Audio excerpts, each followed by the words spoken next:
Picture this. You spent your whole life contributing to your superannuation fund on the expectation that every dollar you put into it will be tax-free, rewarding you for delaying your spending to fund your own retirement, and ultimately taking pressure off the government and the age pension in doing so. And only for right at the end, someone to change the goalpost right as you near the finish line.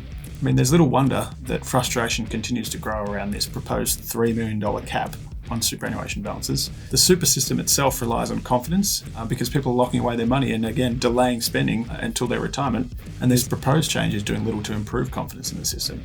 In this video, I'm going to go through the basics of what's called the Division 296 or $3 million cap, how many people it will impact, which is far more than most of us expect, and most importantly, what steps you should be taking, if any, today. Now, there are clearly signs that this legislation may be delayed and that it may take longer than expected to be passed by the federal government.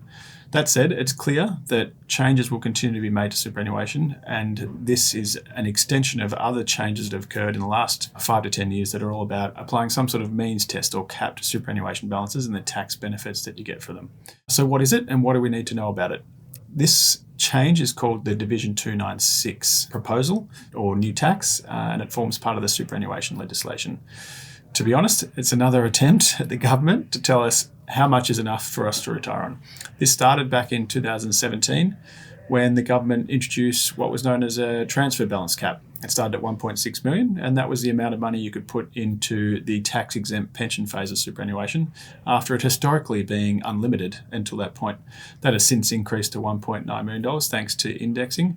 But at that point, the government was basically making a decision or a recommendation that being able to produce, say, $80,000 from a $1.6 million balance, which we know is achievable and which we've seen is achievable, is all that most people needed to retire.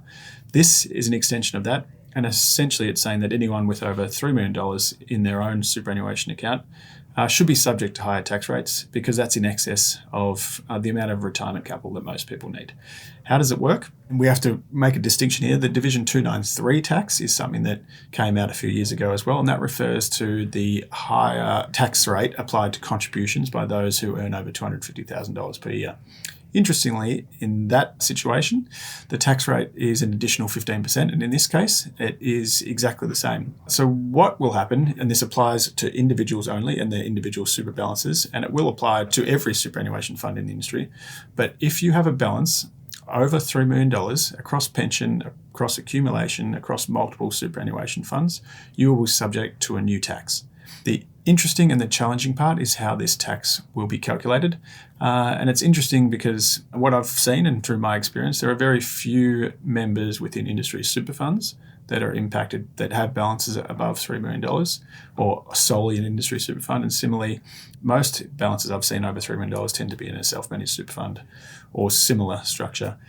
So why this is unique is that once you've triggered that $3 million cap, the earnings or the income and capital gains on your portfolio are then taxed based on the pro rata amount of your assets that exceed $3 million. In order to understand how the Division 296 tax applies, we need to understand how tax applies to superannuation at the moment.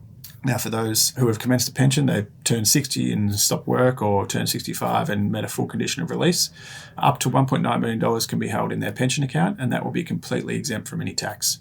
Any amount over that will be held in their accumulation account, which means they're not drawing a pension from it, and the same as anyone under 60 would be held in an accumulation account. And income and capital gains within an accumulation balance are taxed at 15%. The Division 296 tax applies on top of that and separate to that. So if we consider an example where an individual has $4 million in their self-managed super fund, that means 25% of their balance exceeds the $3 million cap. Let's say, and if this came into power in 1 July or came into action 1 July 2025 as expected, would be occurring after 30 June 2026. Let's say the fund produced a total income, including unrealized capital gains, and we'll go into that a little bit later, of $200,000. Well, 1.9 million of that, or 47.5%, will be exempt because it's in the pension phase if they use the maximum pension. 1.1 million, or 27.5% of that income and capital gain will be taxed at 15%. And another $1 million, or 25%, will be taxed at 30%, which is the 15% from accumulation phase and the additional 15% from the Division 296 tax. That would mean, without any change from the previous year, an additional $50,000 of those earnings would be assessable at a tax rate of 30%, which means an additional $15,000 in tax will be payable in that year. Now, a group called Class Super, who work with self-managed super funds and do a lot of the accounting and data and analysis, have suggested as many as 16,500 of their members will be impacted by this change. And on average, they estimate an additional tax liability of as much as $50,000 per member based on financial year 23 figures going forward to financial year 25.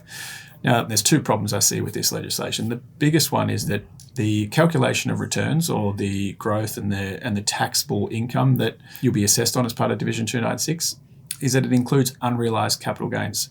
So if your shares in BHP doubled from $100,000 to $200,000, you're assessed on that $100,000 gain under this legislation, whether you've sold those or not.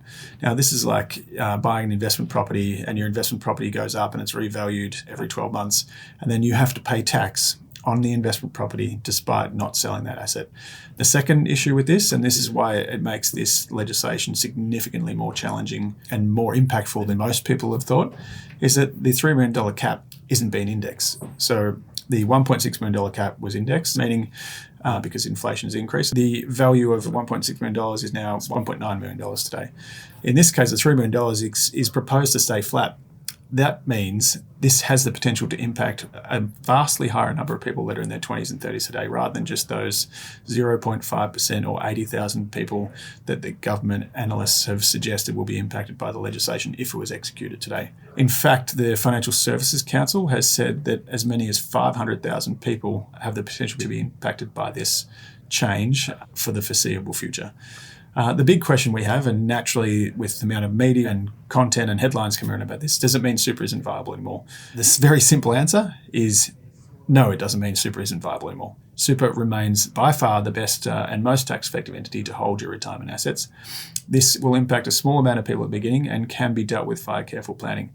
What I'd say is, in terms of the biggest outcome from here, the question we most often get is, what should we do?